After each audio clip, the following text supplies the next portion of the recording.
નમસ્કાર મિત્રો, સ્વાગત છે આપનું મારી ચેનલ એચએસ ટ્યુટોરિયલમાં. આજે આપણે અપાર આઈડીને લગતી એક અગત્યની માહિતીનો વિડીયો લઈને આવી ગયા છીએ.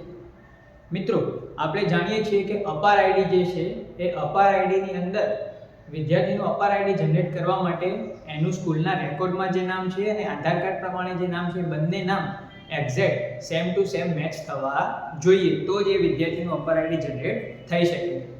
તો હવે આ સમસ્યાના ઉકેલ માટે આપણે અત્યાર સુધી શું કરતા હતા કે ભાઈ આપણા જે તે વિદ્યાર્થીનું નામ આધાર કાર્ડ પ્રમાણે કરવા માટે આપણે એ બધાના નામનું લિસ્ટ અને બનાવીને એક્સેલ શીટમાં એ પછી બીઆરસી ભવનમાં મોકલતા હતા અને બીઆરસી ભવન વાળા પછી એને ત્યાંથી અપડેટ કરતા હતા. ત્યારબાદ આપણે અપાર આઈડી જનરેટ કરી શકતા હતા.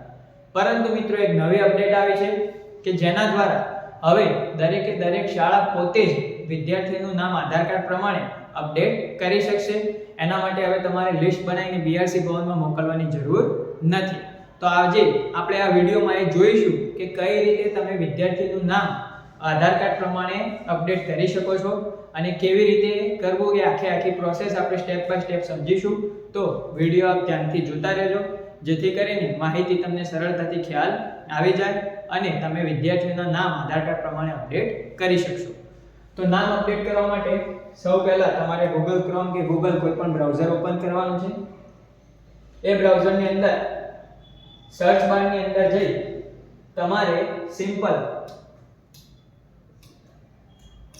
UDIS સર્ચ કરવાનું છે. UDIS સર્ચ કરશો મિત્રો એટલે સૌથી પહેલા UDIS પ્લસ ને એક ટેબ જોવા મળશે.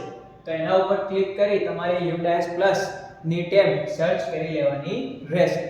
UDIS પ્લસ સર્ચ કરતા અહીંયા જે સૌથી પહેલી વેબસાઈટ જે ઓપન થાય મિત્રો, તો એ વેબસાઈટ ઉપર તમારે ક્લિક કરવાનું રહેશે. UDIS પ્લસ ની વેબસાઈટ ઉપર ક્લિક કરતા બાદ તમને કંઈક આવો ઇન્ટરફેસ અહીંયા જોવા મળશે. તો આ જે ઇન્ટરફેસ મિત્રો જોવા મળે છે એના અંદર હવે તમારે શું કરવાનું છે, અહીંયા જે login for all modules option છે એ લોગિન ફોર ઓલ મોડ્યુલ્સ વાળા ઓપ્શન ઉપર તમારે ક્લિક કરવાનું રહેશે. તો લોગિન ફોર ઓલ મોડ્યુલ્સ ઉપર જેવું તમે ક્લિક કરશો એવું તરત જ આ પ્રમાણેની વિન્ડો ખુલશે. તો એ વિન્ડોમાં સિલેક્ટ સ્ટેટ લખેલું છે, એટલે એ જે સિલેક્ટ સ્ટેટ લખેલું છે એના અંદર જઈ તમારે તમારું જે પણ રાજ્ય હોય એ રાજ્ય સિલેક્ટ કરી લેવાનું રહેશે. રાજ્ય સિલેક્ટ કર્યા બાદ તમારે ગો બટન પર ક્લિક કરવાનું છે. ગો બટન ઉપર ક્લિક કરશો મિત્રો એટલે આ પ્રમાણેની આગળની વિન્ડો ઓપન થઈ જશે. હવે આની અંદર જુદા જુદા લોગિન ઓપ્શન આપેલા છે, teacher module, school module, profile facility, પણ એમાંથી તમારે સ્ટુડન્ટ મોડ્યુલના લોગિન વાળા ઓપ્શન ઉપર ક્લિક કરવાનું. જેવું તમે સ્ટુડન્ટ મોડ્યુલના લોગિન વાળા ઓપ્શન ઉપર ક્લિક કરશો એટલે આ પ્રમાણેની એક લોગિન વિન્ડો ઓપન થશે, જેની અંદર યુઝર આઈડી માં તમારે તમારી સ્કૂલનું જે પણ આઈડી હોય, જે પણ સ્ટુડન્ટ મોડ્યુલનો વિન્ડો હશે એ આ પ્રમાણે ઓપન થઈ જશે. એ જે વિન્ડો છે એમાં કરંટ એકેડેમિક યર 2025-26 તમારે સિલેક્ટ કરવાનું રહેશે. એના ઉપર ક્લિક કરતા આ પ્રમાણેની નવી વિન્ડો તમારી સામે ઓપન થઈ જશે મિત્રો, જેમાં તમારી સ્કૂલનું ડેશબોર્ડની માહિતી તમને જોવા મળશે. હવે આની અંદર વિદ્યાર્થીનું નામ આધાર કાર્ડ પ્રમાણે અપડેટ કરવા માટે શું કરવાનું છે એ જોઈએ મિત્રો.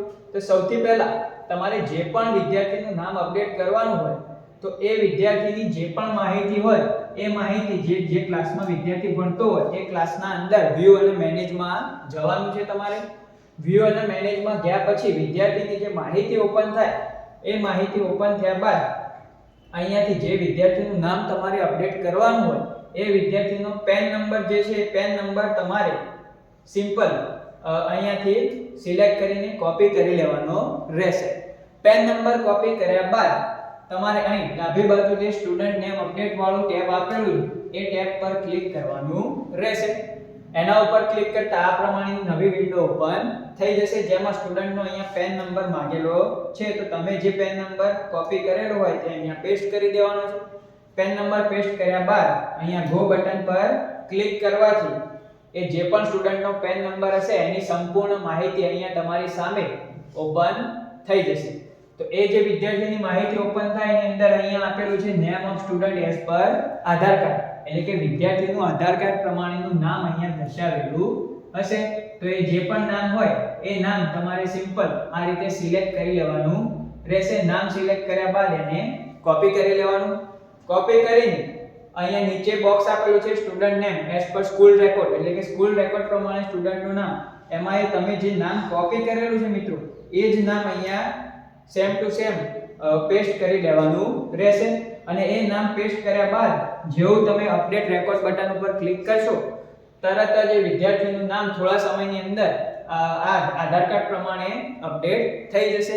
અને આધાર કાર્ડ પ્રમાણે અપડેટ થયા બાદ તમે એનું જે અપાર આઈડી છે એ સરળતાથી જનરેટ કરી શકશો.